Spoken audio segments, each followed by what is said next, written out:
Isa't kalahating taon na mula nang maupo si Pangulong Benigno Aquino III at sa loob ng panahong yan, 6 na journalist na ang napapatay. Bakit patuloy ang pagpatay sa mga mamamahayag? Magandang gabi, ako po si Ed Lingao. Ito ang Media Killing Series ng Philippine Center for Investigative Journalism.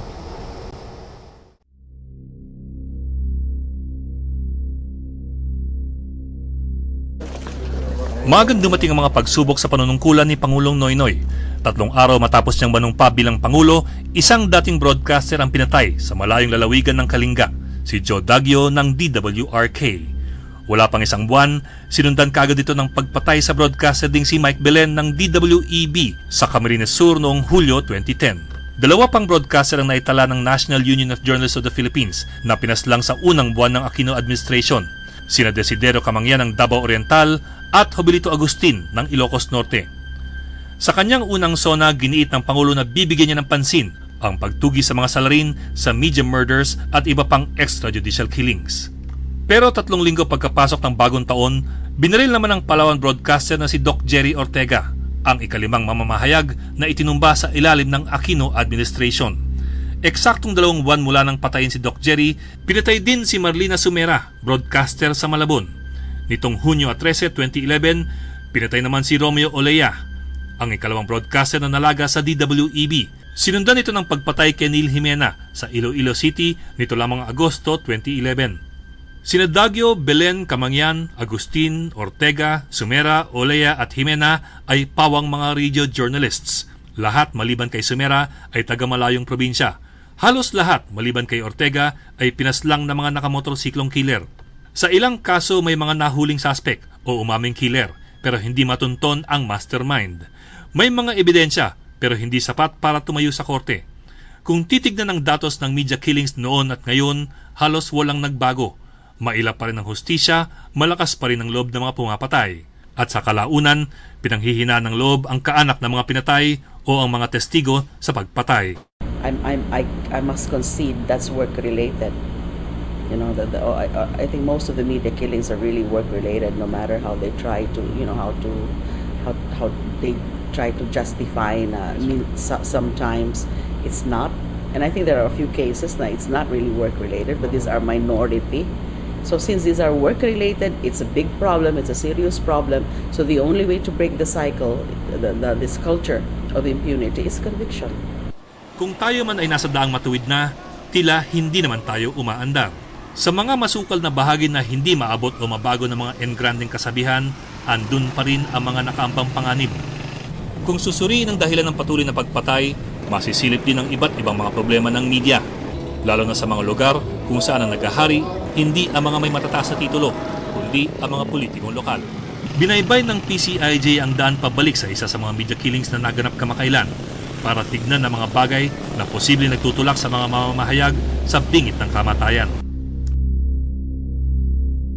Binabagtas ng motorsiklo ni Romy Olea ang highway na ito sa Nabua, Camarines Sur, dakong alas 5 ng umaga noong Hunyo 13. Papasok sana siya sa kanyang programa sa radyo ng tambangan at pagbabarilin ng mga nakamotorsiklo ding killer.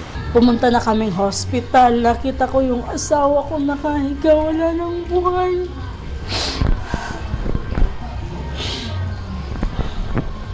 Namiyak na ako, ang dami ng tao na nag-interview. Commentator, newswriter at newscaster si Romy sa DWEB nang siya'y mapatay. Kilala si Romy bilang malakas bumanat laban sa mga questionableng transaksyon o maling pamamalakad ng lokal na pamahalaan ng Iriga. Dokumentado naman daw lahat ang kanyang mga isinisiwalat na anomalya sa ere. Ayoko lang po dinig yung may mga may namabangga siya kasi natatakot rin po ako sa kanya. Sabi niya lang sa akin, sino na lang ang magsasalita? Nangupahan ng malit na kwarto si Romy, habang ang asawa at 2 anak ay nakatira sa magulang para sila ay makatipid. Si Romy, hindi yun nasusuhulan. Ang daming nabanggit nun sa akin na sinusuhulan siya.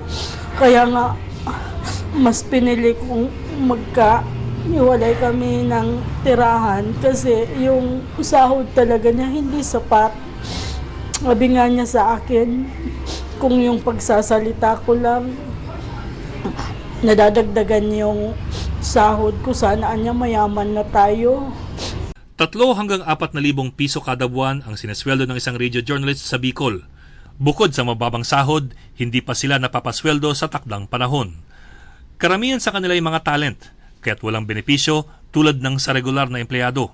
Madalas pinagtatrabaho muna sila bilang volunteer ng mahabang panahon bago sila paswelduhin bilang talent. Si Mike Belen ay isang volunteer broadcaster sa DWEB nang mapatay siya noong Hulyo 2010. Bahagi siya ng kalakaran dito sa Bicol. Pagpasok mo pa lang, considered as volunteer ka. Kaya minsan nga may sitwasyon dito na 5 hanggang 6 na taon or mahigit pa, volunteer pa din. Si Willie ang pinuno ng National Union of Journalists of the Philippines or NUJP local chapter sa Bicol. Inamin niya sa PCIJ na nasa unahan siya ng hit list ng mga tumira kina Romy Olea at Mike Belen. Ipiniliwanag ni Willie ang totoong kalakaran ng pamamahayag sa Bicol. Yung economic situation talaga ng media, siya mismo yung nagtutulak doon sa isang broadcaster para kumapit sa isang politiko. Pag talent ka, mataas na yung 3,000. Para mapunuan mo yung pangangailangan ng pamilya mo, kailangang mag-market ka, mag-sales, mag-hanap ka ng advertiser. Karaniwan naman na magiging takbuhan ng isang journalist para makakuha siya ng sales, yung mga politiko. So, para hingan nila ng sponsorship, so mag-submit sila ng proposal, kapalit nun yung protection. Kung hindi man sa politiko tumatakbo ang journalist para pa-sponsor ng kanyang programa sa radyo, sa mga negosyante naman. Madalas, pareho lang ang hinihinging kapalit ng negosyante at ng politiko. Airtime para tirahin ng kalaban. Isang halimbawa dito ay yung sa Kamsub na inarkila ng isang politiko yung radio station, inilagay sa isang lugar para maging tirador ng kanyang kalaban sa politika. Ayon kay Willie, isang istasyon na arkilado ng politiko ay ang DWEB kung saan nagtrabaho sina Olea at Belen.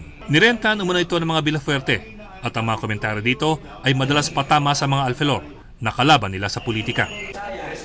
Kapansin-pansin ang dalas ng pag-ere ng mga Villafuerte political ads sa ilang oras na inilagi namin doon. Aminado ang station manager ng DWEB na posibleng politika ang motibo sa pagpatay sa dalawa niyang broadcaster. Kasi eleksyon noon, after election, saka siya binaril. And then ito naman si Romy, politika din yung karamihan kasi sa tinatamaan ng kanyang mga komentaryo, mga politikong tao. Pero binibigyan daw niya ng kaukulang editorial guidance ang lahat ng broadcaster dito. Bago hahawak o bago kami magbibigay ng mga programa sa mga announcers dito, ay pinapaalalahan na namin. Remember na kung ikaw ay may problema, huwag mong gagamitin ang programa sa sarili mong problema. Kailangan yung talagang yung problema ng taong bayan yung babanatan natin. Pero kung halimbawa may kalabang ka, personal, huwag mong babanatan yan sa programa mo. Itinanggi ni Florese na nagpapa-block time sila sa mga politiko. Ang DWEB ay isa sa 6 na istasyon ng Philippines Broadcasting Network na pagmamay-ari ng pamilya ni dating Senador Edmundo Zeya.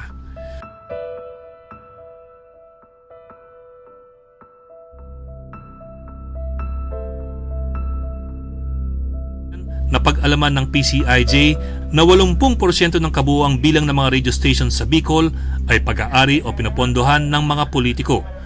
Ang Hypersonic Broadcasting Center na may 3 himpilan sa Bicol ay pagmamay-ari ng pamilya Baldo, isang pamilyang namamayagpag sa larangan ng politika mula pa noong panahon ni Marcos.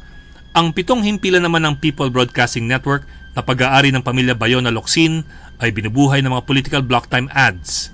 Ang Fox Radio FM sa Legazpi City ay pag-aari ni Congressman Al Francis Bichara. Ang Sky Radio FM sa Ligao City ay pag-aari ni Provincial Board Member Glenda Ong Bongao. Ang One Radio sa Tabaco City ay pag-aari ng pamilya Monte Alegre at sinasabing korporasyon ito ng malalaking politiko sa unang distrito ng Albay. Wala namang batas na nagbabawal sa politikong magmay-ari ng isang istasyon ng radyo.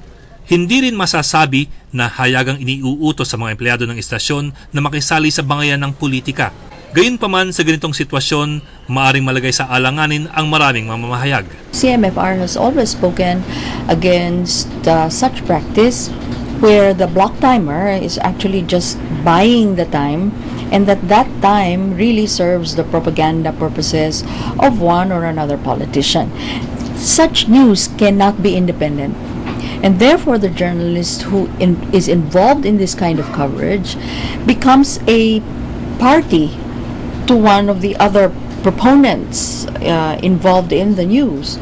This has been some of the underlying causes of the killings is because journalists are seen as part of the different factions, not all the killings. Dati nang iminungkahi ng Freedom Fund for Filipino Journalists sa kapisanan ng broadcaster sa Pilipinas na bigyan ng ethics training ang mga political black-timers. Pero hindi ito madali para sa KBP, na asosasyon ng mga may-ari ng mga telebisyon at radyo. May isang karanasan kasi kami dito na isang broadcaster na bumaba na talaga. So, balanse, yung mga ganun. May nasagasaan lang siyang isang politiko. Ang ginawa ng KBP, siya yung winarningan. Dahil inulit yung pagbati ko sa hanggang sa nawalan siya ng programa. So hindi na siya ngayon pwedeng mag-broadcast. Unang-una, sino pa ang may perang magtayo ng istasyon ng radyo sa probinsya kundi ang mga pamilyang nasa lokal na politika? Given that particular problem, we need to be more proactive. Because whether or not a journalist does the wrong thing or the right thing, no one deserves to be killed. Para kay Melinda De Jesus ng Freedom Fund for Filipino Journalists at ng Center for Media Freedom and Responsibility, ang issue ng media ethics ay isa lamang sa mga problema sa larangan ng media killings. Nagbago man ang administrasyon, marami pa rin malalaking problema na matagal nang naitanim at hindi pa rin nahuhugot.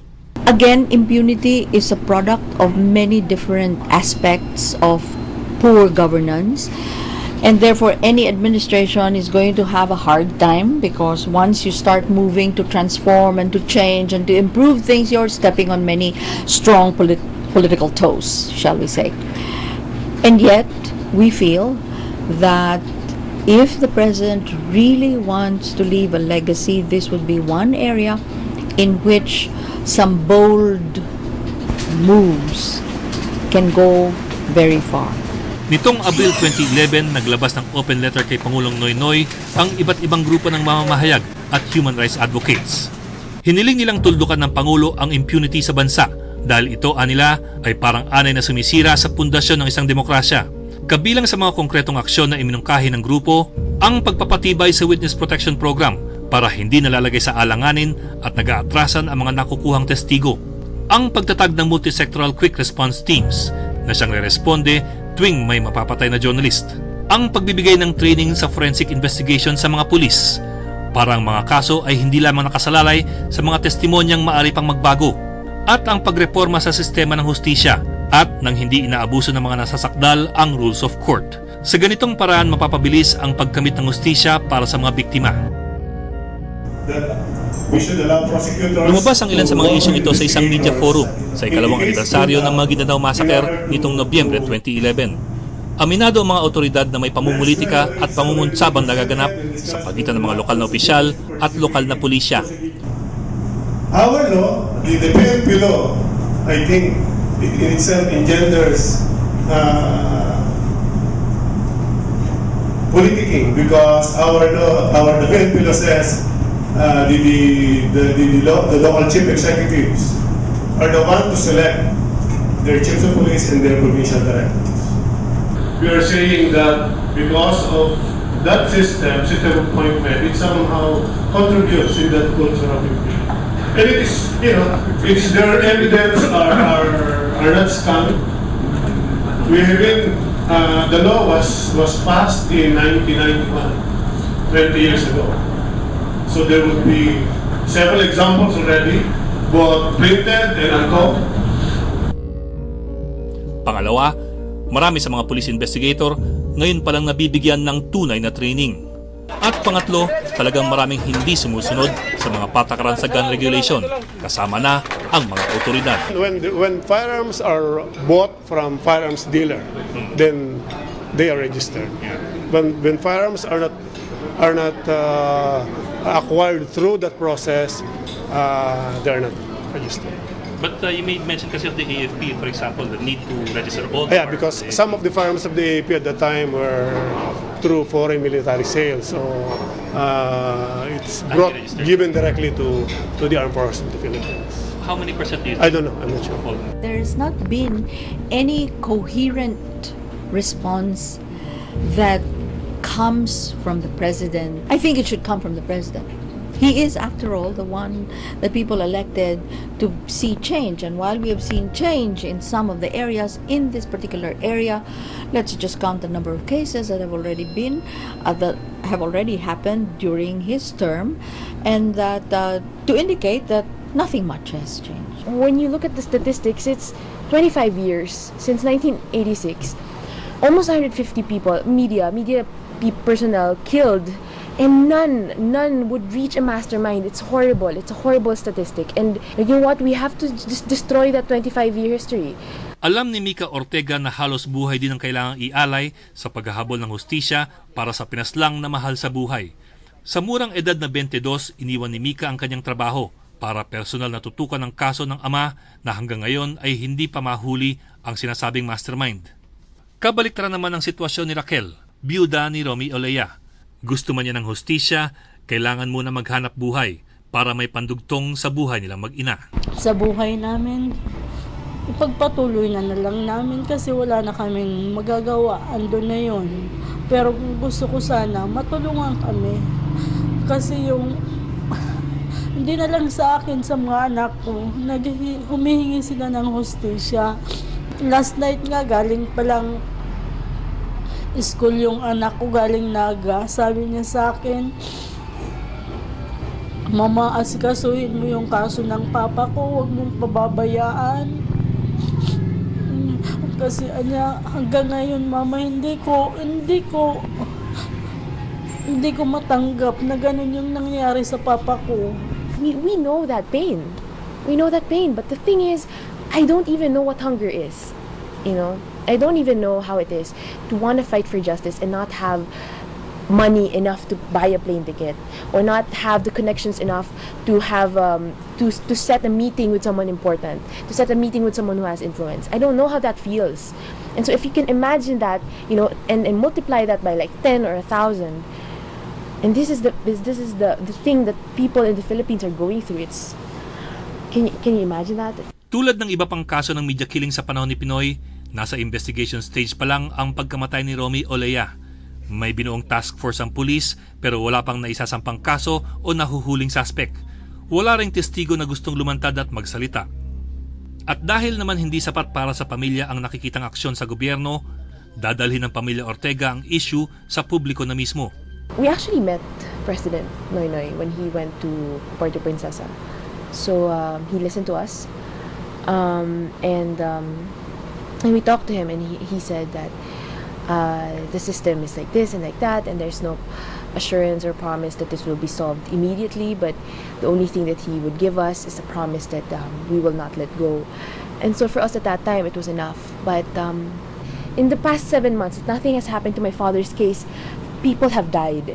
And so if you're asking about remedies, we are looking at revamping and reorganizing our legal strategies, but at the same time, we're really taking the battle to the public.